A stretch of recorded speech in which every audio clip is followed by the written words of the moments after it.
Nahum chapter 1.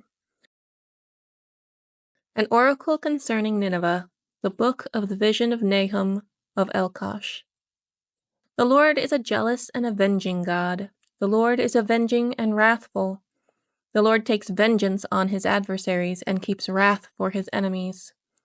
The Lord is slow to anger and great in power, and the Lord will by no means clear the guilty. His way is in whirlwind and storm, and the clouds are the dust of his feet. He rebukes the sea and makes it dry. He dries up all the rivers. Bashan and Carmel wither, and the bloom of Lebanon withers. The mountains quake before him, the hills melt. The earth heaves before him, and the world and all who dwell in it. Who can stand before his indignation? Who can endure the heat of his anger? His wrath is poured out like fire, and the rocks are broken into pieces by him. The Lord is good, a stronghold in the day of trouble. He knows those who take refuge in him. But with an overflowing flood, he will make a complete end of the adversaries, and will pursue his enemies into darkness. What do you plot against the Lord? He will make a complete end. Trouble will not rise up a second time. For they are like entangled thorns, like drunkards as they drink. They are consumed like stubble fully dried.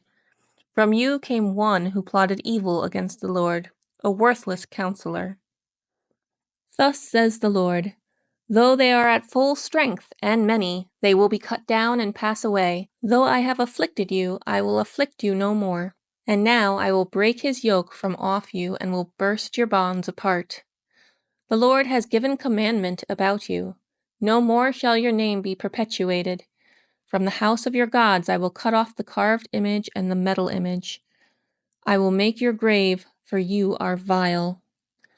Behold, upon the mountains, the feet of him who brings good news and who publishes peace.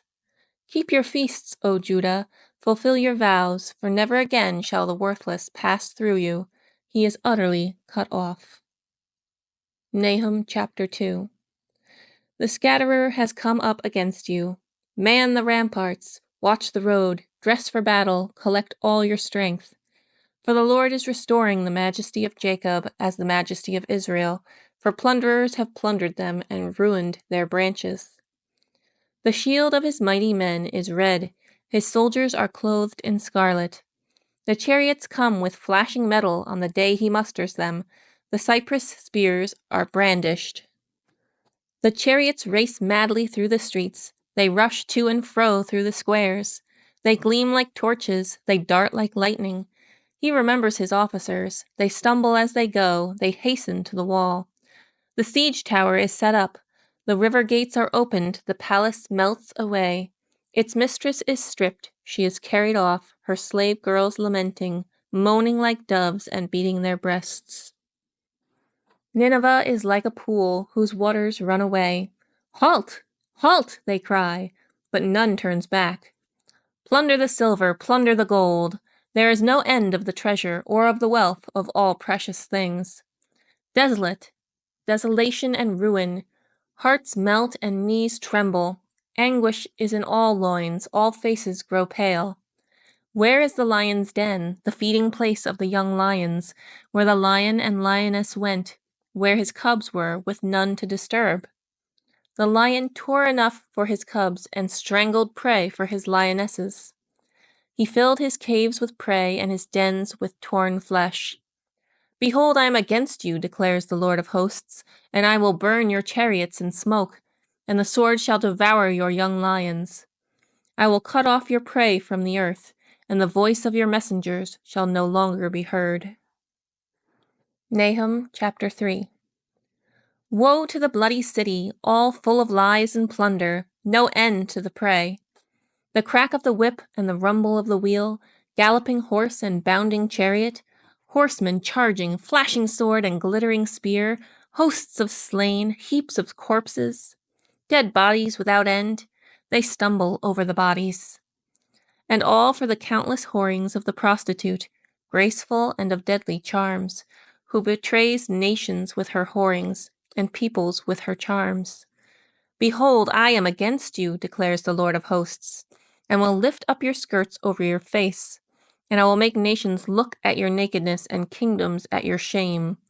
I will throw filth at you and treat you with contempt and make you a spectacle. And all who look at you will shrink from you and say, Wasted is Nineveh. Who will grieve for her? Where shall I seek comforters for you? Are you better than Thebes, that sat by the Nile, with water around her, her rampart a sea, and water her wall? Cush was her strength, Egypt too, and that without limit. Put and the Libyans were her helpers.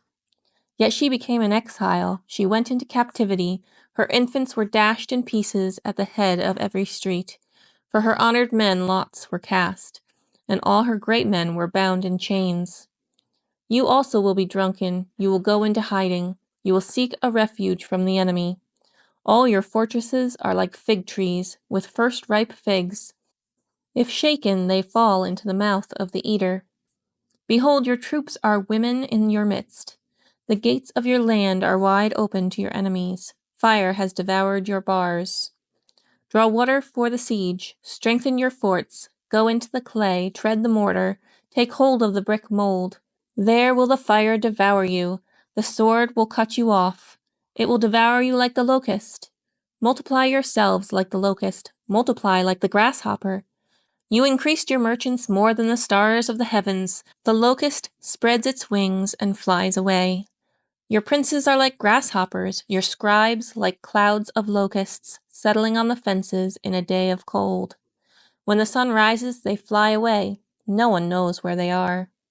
Your shepherds are asleep, O king of Assyria, your nobles slumber.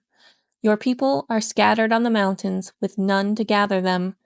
There is no easing your hurt. Your wound is grievous. All who hear the news about you clap their hands over you, for upon whom has not come your unceasing evil? Thank you for tuning in. Please like and subscribe so that YouTube's algorithm can help spread the gospel to more people.